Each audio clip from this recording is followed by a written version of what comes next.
नमस्कार जय जगन्नाथ आम चैनल को आपण मानकु बहुत बहुत स्वागत। सांग माने 1 जानुआरी 2025 दिन चुपचाप करिनियंतु लुणर एही महा उपाय जहा ज्योतिष शास्त्र एवं तंत्र शास्त्र रे लिखित अछि। जीवनर सबु कष्टरू आपणकु मुक्ति मिली जिवो। भगवान विष्णु माता लक्ष्मी को कृपारू आपणक समस्त इच्छा पूरण हेब। आपण हेबे धनवान। आपणकर आर्थिक समस्या सबु दूर हेब। कालसर्प दोष, मंगल दोष, शनि दोष, वास्तु दोष भली समस्यारू मध्य आपणकु मुक्ति मिली जिवो। सांग माने 1 जानुआरी 2025 बुधवार पड़ुअछि।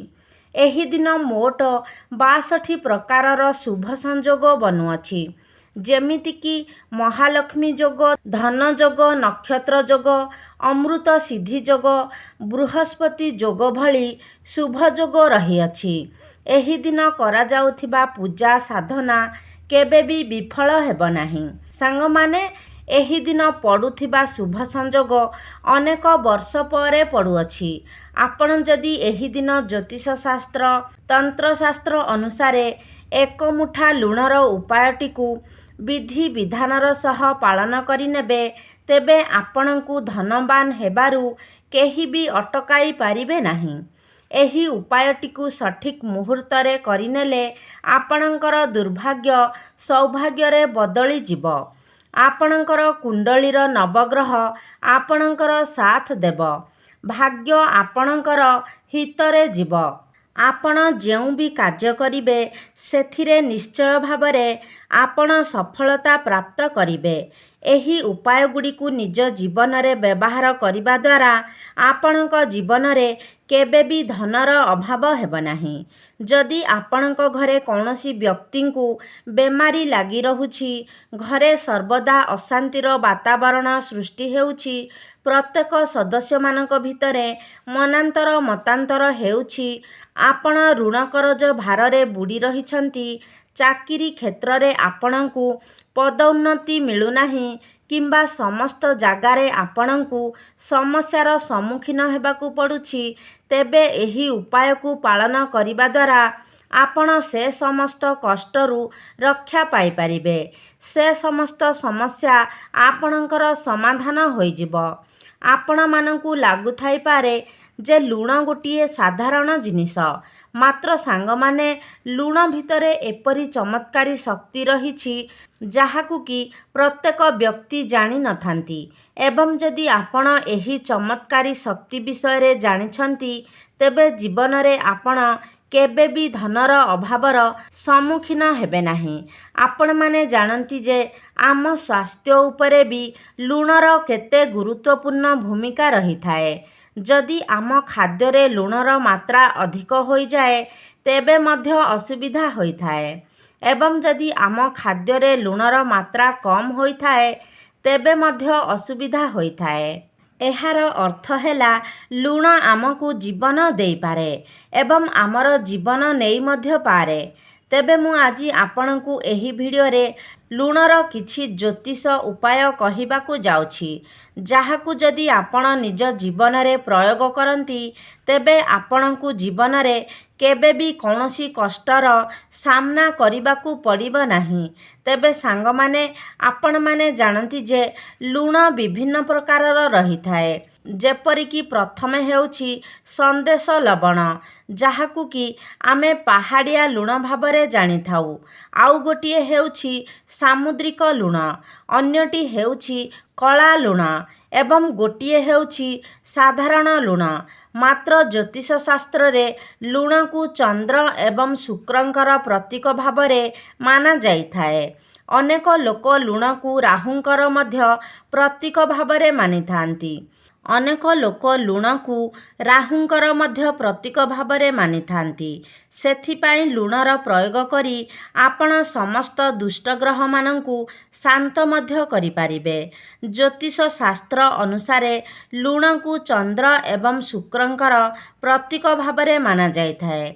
सेथिपाई जदि आपण लुण को कौनसी स्टील किंबा लुहार डबारे रखुचंती तेबे एपरी करिबा द्वारा ଚନ୍ଦ୍ର ଏବଂ ଶନିଙ୍କର ମିଳନ ହୋଇଥାଏ, ଯାହାକି ଅତି ଅମଙ୍ଗଳକାରୀ ହୋଇଥାଏ ଏବଂ ଏହା ଆପଣଙ୍କ ପାଇଁ ଘାତକ ମଧ୍ୟ ହୋଇଥାଏ। ଯଦି ଆପଣ ନିଜ ଘରେ ଷ୍ଟିଲ୍ କିମ୍ବା ଲୁହାର ଡବାରେ ଲୁଣ ରଖୁଛନ୍ତି, ତେବେ ଏହା ଆପଣଙ୍କ ଘର ପାଇଁ ଅତ୍ୟନ୍ତ ଅମଙ୍ଗଳକାରୀ ହୋଇଥାଏ। ଏହା ଆପଣଙ୍କ ଗୃହରେ ରୋଗ ଏବଂ ଶୋକ ବୃଦ୍ଧିର କାରଣ ହୋଇଥାଏ।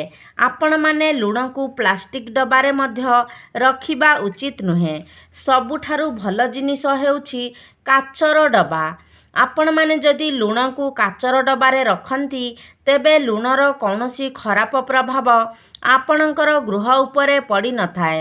ସାଙ୍ଗମାନେ, ଜାଣତରେ ଅଥବା ଅଜାଣତରେ ଯଦି ଆପଣଙ୍କ ହାତରୁ ଲୁଣ ତଳେ ପଡ଼ିଯାଏ କିମ୍ବା କୌଣସି ଜାଗାରୁ ଲୁଣ ତଳେ ପଡ଼ିଯାଏ, ତେବେ ଏହା ଅତ୍ୟନ୍ତ ଅଶୁଭ ହୋଇଥାଏ। ଆପଣମାନେ ଜାଣନ୍ତି ଯେ ଯଦି ଲୁଣ ତଳେ ପଡ଼ିଥାଏ, ତେବେ ଏହା ଆପଣଙ୍କ ଗୃହରେ ଋଣ ବଢ଼ାଇବାର କାର୍ଯ୍ୟ କରିଥାଏ ଏବଂ ଘରେ ଅନ୍ୟାନ୍ୟ ସମସ୍ୟା ମଧ୍ୟ ଉତ୍ପନ୍ନ ହୋଇଥାଏ। ଅନେକ ବ୍ୟକ୍ତି ଲୁଣ ନେବା ପରେ ଲୁଣ ହାତକୁ ବସ୍ତ୍ରରେ ମଧ୍ୟ ପୋଛି ଦେଇଥାନ୍ତି, ମାତ୍ର ଏପରି କରିବା ମଧ୍ୟ ଉଚିତ ନୁହେଁ। ଯଦି ଲୁଣ ତଳେ ପଡ଼ିଯାଏ କିମ୍ବା ଆପଣଙ୍କ ହାତରେ ଲାଗିଥାଏ, ତେବେ ଆପଣ ହାତକୁ ଧୋଇ ଦିଅନ୍ତୁ ଏବଂ ତଳେ ପଡ଼ିଥିବା ଲୁଣକୁ ସଫା କରି ପୋଛି ଦିଅନ୍ତୁ, କିନ୍ତୁ କେବେ ବି ତଳେ ଲୁଣ ପକାନ୍ତୁ ନାହିଁ କିମ୍ବା ନିଜର ପିନ୍ଧା ବସ୍ତ୍ରରେ ଲୁଣକୁ ପୋଛନ୍ତୁ ନାହିଁ। ଏପରି କରିବା ଅତ୍ୟନ୍ତ ଅମଙ୍ଗଳକାରୀ ହୋଇଥାଏ। ଆପଣଙ୍କ ଗୃହରେ ଏପରି କରିବା ଦ୍ୱାରା ବିଭିନ୍ନ ପ୍ରକାରର ସମସ୍ୟା ଉତ୍ପନ୍ନ ହୋଇଥାଏ। ଏପରି କରିବା ଦ୍ୱାରା ଆପଣଙ୍କର ଚନ୍ଦ୍ର ଏବଂ ଶୁକ୍ର ଗ୍ରହ ଦୁର୍ବଳ ହୋଇଯାଇଥାନ୍ତି। ଯଦି ଆପଣଙ୍କ କୁଣ୍ଡଳୀରେ ଚନ୍ଦ୍ର ଦୁର୍ବଳ ହୁଅନ୍ତି, ତେବେ ଆପଣଙ୍କର ପାରିବାରିକ ସୁଖରେ ଆଘାତ ଘଟିଥାଏ ଏବଂ କୁଣ୍ଡଳୀରେ ଶୁକ୍ର ଗ୍ରହ ଦୁର୍ବଳ ହେବା ଦ୍ୱାରା ଆପଣଙ୍କର ଧନହାନି ହୋଇଥାଏ ଏବଂ ଗୃହରେ ଆର୍ଥିକ ସମସ୍ୟା ଉତ୍ପନ୍ନ ହୋଇଥାଏ। ଆପଣମାନେ ଜାଣି ରଖିବା ଉଚିତ ଯେ କେବେ କୌଣସି ବ୍ୟକ୍ତିଙ୍କର ହାତକୁ ସିଧାସଳଖ ଭାବରେ ଲୁଣ ଦେବା ଉଚିତ ନୁହେଁ। ଆପଣ ଏପରି କରିବା ଦ୍ୱାରା ସେହି ବ୍ୟକ୍ତି ଏବଂ ଆପଣଙ୍କ ମଧ୍ୟରେ ସମ୍ପର୍କ ଖରାପ ହେବାର ସମ୍ଭାବନା ରହିଥାଏ। ତେବେ ସାଙ୍ଗମାନେ, ଭିଡ଼ିଓଟିରେ ଆଗକୁ ବଢ଼ିବା ପୂର୍ବରୁ ଆପଣ ଭିଡ଼ିଓଟିକୁ ଲାଇକ୍ କରି ଚ୍ୟାନେଲଟିକୁ ସବସ୍କ୍ରାଇବ୍ କରିଦିଅନ୍ତୁ ଏବଂ କମେଣ୍ଟ ବକ୍ସରେ ଭକ୍ତି ଓ ଶ୍ରଦ୍ଧାର ସହିତ ଜୟ ମା ଲକ୍ଷ୍ମୀ ନିଶ୍ଚୟ ଲେଖନ୍ତୁ, ଯାହାଫଳରେ କି ଆପଣଙ୍କୁ ମାତା ଲକ୍ଷ୍ମୀଙ୍କର କୃପା ପ୍ରାପ୍ତ ହୋଇପାରିବ। ତେବେ ସାଙ୍ଗମାନେ, ଆପଣଙ୍କ ଗୃହରୁ ଦରିଦ୍ରତା ଦୂର କରିବା ପାଇଁ ଏବଂ ମାତା ଲକ୍ଷ୍ମୀଙ୍କୁ ପ୍ରସନ୍ନ କରିବା ପାଇଁ ଆପଣ ନୂଆବର୍ଷର ପ୍ରଥମ ଦିନ ନିଜ ଘରକୁ ପାଣିରେ ଲୁଣ ମିଶାଇ ସେହି ପାଣିରେ ନିଜ ଘରେ ପୋଛା ଲଗାଇବା ଉଚିତ। ଏପରି କରିବା ଦ୍ୱାରା ଆପଣଙ୍କ ଗୃହର ସମସ୍ତ ନକାରାତ୍ମକ ଶକ୍ତିଗୁଡ଼ିକ ନଷ୍ଟ ହୋଇଯାଇଥାଏ। ଆପଣମାନେ ଜାଣନ୍ତି ଯେ ଆମ ଘରକୁ ପ୍ରତିଦିନ ବିଭିନ୍ନ ଲୋକ ଯିବା ଆସିବା କରିଥାନ୍ତି ଏବଂ ସେମାନଙ୍କ ପାଦରେ ଯେଉଁ ଧୂଳି ଆସିଥାଏ, ତାହା ଆମ ଗୃହରେ ନକାରାତ୍ମକ ଶକ୍ତି ସୃଷ୍ଟି କରିଥାଏ। ସେହି ନକାରାତ୍ମକ ଶକ୍ତିକୁ ଦୂର କରିବା ପାଇଁ ଆପଣ ପ୍ରତିଦିନ ପାଣିରେ କିଛି ଲୁଣ ମିଶାଇ ଘରକୁ ପୋଛା ଲଗାଇବା ଉଚିତ। ଏପରି କରିବା ଦ୍ୱାରା ଆପଣଙ୍କ ଗୃହ ପବିତ୍ର ହୋଇଯାଇଥାଏ ଏବଂ ସମସ୍ତ ନକାରାତ୍ମକ ଶକ୍ତିଠାରୁ ମୁକ୍ତ ହୋଇଯାଇଥାଏ, ଯାହାକି ମାତା ଲକ୍ଷ୍ମୀଙ୍କର ଆଗମନର ବାଟ ମଧ୍ୟ ଫିଟାଇ ଦେଇଥାଏ ଏବଂ ଏହା ସବୁଠାରୁ ଭଲ ଉପାୟ, ଯାହାଦ୍ୱାରା ଆମେ ମା ଲକ୍ଷ୍ମୀଙ୍କୁ ପ୍ରସନ୍ନ କରିପାରିବା। ତେବେ ସାଙ୍ଗମାନେ, ଆଉ ଗୋଟିଏ ଉପାୟ ହେଉଛି, ଯଦି ଆପଣ ନିଜ ଗୃହରେ ଧନର ବୃଦ୍ଧି କରିବା ପାଇଁ ଚାହୁଁଛନ୍ତି, ତେବେ ଆପଣ ଗୋଟିଏ କାଚ ଗ୍ଲାସରେ ପୂର୍ଣ୍ଣ କରି ପାଣି ନିଅନ୍ତୁ ଏବଂ ସେହି ପାଣିରେ ଆପଣ ଗୋଟିଏ ଚାମଚ ଲୁଣ ମିଶାଇ ସେହି ଗ୍ଲାସକୁ ନେଇ ଘରର ଗୋଟେ କୋଣରେ ନେଇ ରଖିଦିଅନ୍ତୁ। ଏପରି କରିବା ଦ୍ୱାରା ମାତା ଲକ୍ଷ୍ମୀ ଅତ୍ୟନ୍ତ ପ୍ରସନ୍ନ ହୋଇଥାନ୍ତି ଏବଂ ଆପଣଙ୍କର ଧନରେ ବୃଦ୍ଧି ହୋଇଥାଏ। ସାଙ୍ଗମାନେ, ଆମେ ନିଜର ବାଥରୁମରେ ମଧ୍ୟ ଲୁଣ ରଖିବା ଉଚିତ, କାରଣ ଗୃହର ସବୁଠାରୁ ଅଧିକ ନକାରାତ୍ମକ ସୃଷ୍ଟି କରୁଥିବା ସ୍ଥାନ ହେଉଛି ଆମର ବାଥରୁମ୍। ଆପଣମାନେ ଜାଣନ୍ତି ଯେ ବାଥରୁମ୍ରେ ଲେଟ୍ରିନ୍ ମଧ୍ୟ ସଂଯୋଗ ହୋଇ ରହିଥାଏ ଏବଂ ସେଥିରେ ଆମେ ମଳମୂତ୍ର ତ୍ୟାଗ କରିଥାଉ। ତେଣୁ ସେହି ଜାଗାଟି ଅପରିଷ୍କାର ହୋଇଥାଏ। ଆପଣମାନେ ଜାଣନ୍ତି ଯେ ଅପରିଷ୍କାର ଜାଗାରେ ହିଁ ଅଧିକ ନକାରାତ୍ମକ ଶକ୍ତି ସୃଷ୍ଟି ହୋଇଥାଏ। ତେଣୁ ଆପଣ ନିଜର ବାଥରୁମ୍ରେ ଏକ କାଚ ପାତ୍ରରେ କିଛି ଲୁଣ ରଖନ୍ତୁ, ଯାହାଫଳରେ ସେହି ସ୍ଥାନର ସମସ୍ତ ନକାରାତ୍ମକ ଶକ୍ତିଗୁଡ଼ିକ ନଷ୍ଟ ହୋଇଯିବ। ତେବେ ସାଙ୍ଗମାନେ, ଆପଣମାନେ ଜାଣନ୍ତି ଯେ ଛୋଟ ପିଲାଙ୍କୁ ଅନେକ ସମୟରେ ନଜର ଲାଗିଯାଇଥାଏ। ତେବେ ଯଦି ଆପଣ ଏହି ନଜର ଦୋଷକୁ କାଟିବାକୁ ଚାହୁଁଛନ୍ତି, ତେବେ ମଧ୍ୟ ଆପଣ ଲୁଣର ବ୍ୟବହାର କରି ଏହାକୁ କରିପାରିବେ। ତେବେ ଏଥିପାଇଁ ଗୋଟିଏ ଚୁଟକି ଲୁଣ ନେଇ ଯେଉଁ ବ୍ୟକ୍ତିଙ୍କୁ ନଜର ଲାଗିଛି ସେହି ବ୍ୟକ୍ତିଙ୍କର ଶରୀର ଚାରିପାଖରେ ଘୂରାଇ ନିଅନ୍ତୁ ଏବଂ ସେହି ଲୁଣକୁ କୌଣସି ପ୍ରବାହିତ ଜଳରେ ପ୍ରବାହିତ କରାଇ ଦିଅନ୍ତୁ। ଏପରି କରିବା ଦ୍ୱାରା ସମସ୍ତ ନଜର ଦୋଷ ଦୂର ହୋଇଯାଇଥାଏ। ତେବେ ସାଙ୍ଗମାନେ, ଆପଣ ଯଦି ସବୁଦିନ ପାଇଁ ରୋଗଠାରୁ ମୁକ୍ତ ରହିବାକୁ ଚାହୁଁଛନ୍ତି କିମ୍ବା ଆପଣଙ୍କ ଗୃହରେ କୌଣସି ସଦସ୍ୟ ସବୁବେଳେ ରୋଗଗ୍ରସ୍ତ ହେଉଛନ୍ତି, ତେବେ ଏହି ସମସ୍ୟାରୁ ମୁକ୍ତି ପାଇବା ପାଇଁ ଆପଣ ସର୍ବଦା ପୂର୍ବ ଦିଗକୁ ମୁଣ୍ଡ କରି ଶୁଅନ୍ତୁ ଏବଂ ନିଜ ଶୋଇବା କକ୍ଷରେ ଗୋଟିଏ କାଚର ପାତ୍ରରେ କିଛି ସନ୍ଦେଶ ଲବଣ ନିଅନ୍ତୁ। ଏପରି କରିବା ଦ୍ୱାରା ସ୍ୱାସ୍ଥ୍ୟରେ ସୁଧାର ଆସିଥାଏ ଏବଂ ସେହି ରୋଗ ଧୀରେ ଧୀରେ ସମାପ୍ତ ହୋଇଯାଇଥାଏ। ମାତ୍ର ମନେ ରଖନ୍ତୁ ଯେ ଏଥିପାଇଁ ଆପଣଙ୍କୁ କେବଳ ସନ୍ଦେଶ ଲବଣର ବ୍ୟବହାର କରିବା ଉଚିତ। ସାଧାରଣ ଲୁଣର ଏହା ଉପରେ କୌଣସି ପ୍ରଭାବ ରହିନଥାଏ। ତେବେ ସାଙ୍ଗମାନେ, ଯଦି ଆପଣଙ୍କ କୁଣ୍ଡଳୀରେ ଚନ୍ଦ୍ର ଏବଂ ମଙ୍ଗଳଙ୍କର ଦୋଷ ରହିଛି ଏବଂ ଆପଣ ଚାହୁଁଛନ୍ତି ଯେ ଆପଣଙ୍କର କୁଣ୍ଡଳୀ ଚନ୍ଦ୍ର ଏବଂ ମଙ୍ଗଳଙ୍କ ଦୋଷରୁ ମୁକ୍ତ ହେଉ, ତେବେ ଆପଣ ଏଥିପାଇଁ ଲୁଣର ପ୍ରୟୋଗ କରି ନିଜ କୁଣ୍ଡଳୀର ଏହିସବୁ ଦୋଷକୁ କମାଇ ଦେଇପାରିବେ। ସେଥିପାଇଁ ଆପଣ 21 ଦିନ ପର୍ଯ୍ୟନ୍ତ ଏହି ଉପାୟଟିକୁ କରିବେ।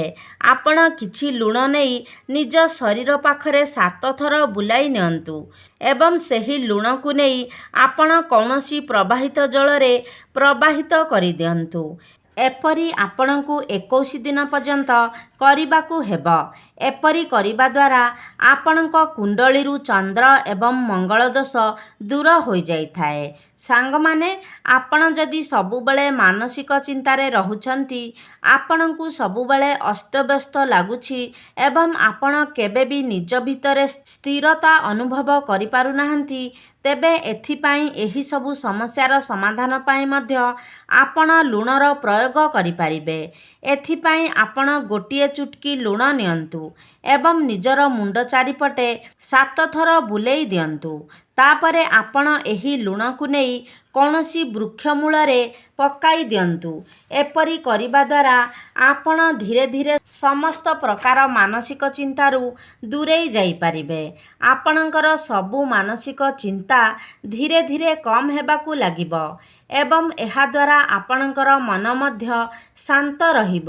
ସାଙ୍ଗମାନେ, ଯଦି ସ୍ୱାମୀ ସ୍ତ୍ରୀ ଭିତରେ ସମ୍ପର୍କ ଭଲ ନଥାଏ, ତେବେ ଆପଣ ନିଜ ଗୃହର ସମସ୍ତ କୋଣରେ କାଚ ପାତ୍ରରେ କିଛି କିଛି ଲୁଣ ରଖନ୍ତୁ ଏବଂ ପ୍ରତି ସପ୍ତାହରେ ଏହି ଲୁଣକୁ ବଦଳାଇ ଦିଅନ୍ତୁ। ଆପଣ ସେହି ପୁରୁଣା ଲୁଣକୁ ନେଇ ପ୍ରବାହିତ ଜଳରେ ପ୍ରବାହିତ କରାଇ ଦିଅନ୍ତୁ। ଏପରି କରିବା ଦ୍ୱାରା ସ୍ୱାମୀ ସ୍ତ୍ରୀଙ୍କ ସମ୍ପର୍କରେ ସୁଧାର ଆସିଥାଏ ଏବଂ ସ୍ୱାମୀ ସ୍ତ୍ରୀ ଖୁସିରେ ରହିବାକୁ ଲାଗନ୍ତି। ଏବେ ଆସନ୍ତୁ ଜାଣିବା ଆମେ ଲୁଣର ସେହି ଚମତ୍କାରୀ ଉପାୟ ବିଷୟରେ। ଲୁଣ ଡବାରେ ଆପଣ କେଉଁ 2ଟି ଜିନିଷ ରଖିବା ଦ୍ୱାରା ଆପଣଙ୍କ ଗୃହକୁ ମା ଲକ୍ଷ୍ମୀ ଆକର୍ଷିତ ହୋଇଥାନ୍ତି, ଯାହାଫଳରେ କି ଆପଣଙ୍କ ଗୃହକୁ ଅତ୍ୟନ୍ତ ଧନଲାଭ ମଧ୍ୟ ହୋଇଥାଏ। ଆପଣ ସମସ୍ତ ଆର୍ଥିକ ସମସ୍ୟାରୁ ମୁକ୍ତି ପାଇଥାନ୍ତି ଏବଂ ଆପଣଙ୍କର ସଞ୍ଚିତ ଅର୍ଥରେ ମଧ୍ୟ ବୃଦ୍ଧି ହୋଇଥାଏ। ତେବେ ଲୁଣ ହେଉଛି ଶୁକ୍ରଙ୍କର ପ୍ରତୀକ ଏବଂ ଲବଙ୍ଗ ହେଉଛି ଶନିଙ୍କର ପ୍ରତୀକ ଏବଂ ଶୁକ୍ର ଏବଂ ଶନିଙ୍କର ମିଳନ ହେଲେ ଏହା ଧନର ଯୋଗ ସୃଷ୍ଟି କରିଥାଏ, ଯାହାଦ୍ୱାରା ଆପଣଙ୍କ ଗୃହରେ ଧନ ବୃଦ୍ଧି ହୋଇଥାଏ। କାରଣ ଜ୍ୟୋତିଷ ଶାସ୍ତ୍ର ଅନୁସାରେ ଶୁକ୍ର ଏବଂ ଶନି ପରମ ମିତ୍ର ଅଟନ୍ତି। ସେଥିପାଇଁ ଯଦି ଆପଣ ଲୁଣ ଡବାରେ 5ଟି ଲବଙ୍ଗ ରଖନ୍ତି, ତେବେ ଆପଣଙ୍କ ଗୃହରେ କେବେ ବି ଧନର ଅଭାବ ହୋଇନଥାଏ। ଦ୍ୱିତୀୟରେ, ଆପଣ ଲୁଣ ଡବାରେ 5ଟି ତୁଳସୀ ପତ୍ର ରଖନ୍ତୁ। ଆପଣ ଜାଣନ୍ତି ଯେ ଲୁଣ ଶୁକ୍ରଙ୍କର ପ୍ରତୀକ ଏବଂ ତୁଳସୀ ପତ୍ର ବୁଧଙ୍କର ପ୍ରତୀକ ଅଟେ। ଆପଣ ଜାଣନ୍ତି ସବୁଜ ରଙ୍ଗ ହେଉଛି ବୁଧଙ୍କର ପ୍ରତୀକ। ଯେତେ ସବୁ ସବୁଜ ରଙ୍ଗର ବୃକ୍ଷ ରହିଛି ତାହା ବୁଧଙ୍କର ପ୍ରତୀକ ଅଟେ। ତେବେ ଯଦି ଆପଣ ଲୁଣ ଡବାରେ ତୁଳସୀ ପତ୍ର ରଖନ୍ତି, ତେବେ ଶୁକ୍ର ଗ୍ରହ ଏବଂ ବୁଧ ଗ୍ରହଙ୍କର ମିଳନ ହୋଇଥାଏ, ଯାହାକି ଆପଣଙ୍କର କୁଣ୍ଡଳୀରେ ବୁଧ ଯୋଗ ସୃଷ୍ଟି କରିଥାଏ, ଯାହାଫଳରେ ଆପଣଙ୍କ ଘରେ ଧନ ବୃଦ୍ଧି ହୋଇଥାଏ ଏବଂ ଆପଣଙ୍କ ଘରେ ପିଲାମାନଙ୍କର ବୁଦ୍ଧି ମଧ୍ୟ କ୍ଷିପ୍ର ହୋଇଥାଏ। ସେମାନେ ବୁଦ୍ଧିମାନ ହୋଇଥାନ୍ତି ଏବଂ ଆପଣଙ୍କୁ ସର୍ବଦା ମାତା ଲକ୍ଷ୍ମୀଙ୍କର ଆଶୀର୍ବାଦ ପ୍ରାପ୍ତ ହୋଇଥାଏ। ତେବେ ସାଙ୍ଗମାନେ, ଏହା ଥିଲା ଲୁଣର କିଛି ଉପାୟ, ଯାହାଦ୍ୱାରା ଆପଣ ନିଜ ଘରୁ ସମସ୍ତ ପ୍ରକାରର ନକାରାତ୍ମକ ଶକ୍ତିକୁ ଦୂର କରିପାରିବେ ଏବଂ ଆପଣଙ୍କ ଘରେ ଧନର ବୃଦ୍ଧି ମଧ୍ୟ ହେବ। ଆପଣଙ୍କ ଗୃହରେ ମାତା ଲକ୍ଷ୍ମୀଙ୍କର ବାସ ହେବ ଏବଂ ଆପଣଙ୍କୁ କେବେ ବି ଆର୍ଥିକ ସଙ୍କଟର ସାମ୍ନା କରିବାକୁ ପଡ଼ିବ ନାହିଁ। ତେବେ ସାଙ୍ଗମାନେ, ଆଶା କରୁଛି ଆଜିର ଭିଡ଼ିଓଟି ଆପଣମାନଙ୍କୁ ନିଶ୍ଚିତ ଭାବରେ ଭଲ ଲାଗିଥିବ। ଯଦି ଭଲ ଲାଗିଛି ତାହେଲେ ଲାଇକ୍ କରନ୍ତୁ, ସେୟାର କରନ୍ତୁ। ଆମ ଚ୍ୟାନେଲକୁ ଯଦି ସବସ୍କ୍ରାଇବ୍ କରିନାହାନ୍ତି ତାହେଲେ ସବସ୍କ୍ରାଇବ୍ କରିଦିଅନ୍ତୁ। ସର୍ବେ ଭବନ୍ତୁ ସୁଖିନଃ। ଧନ୍ୟବାଦ।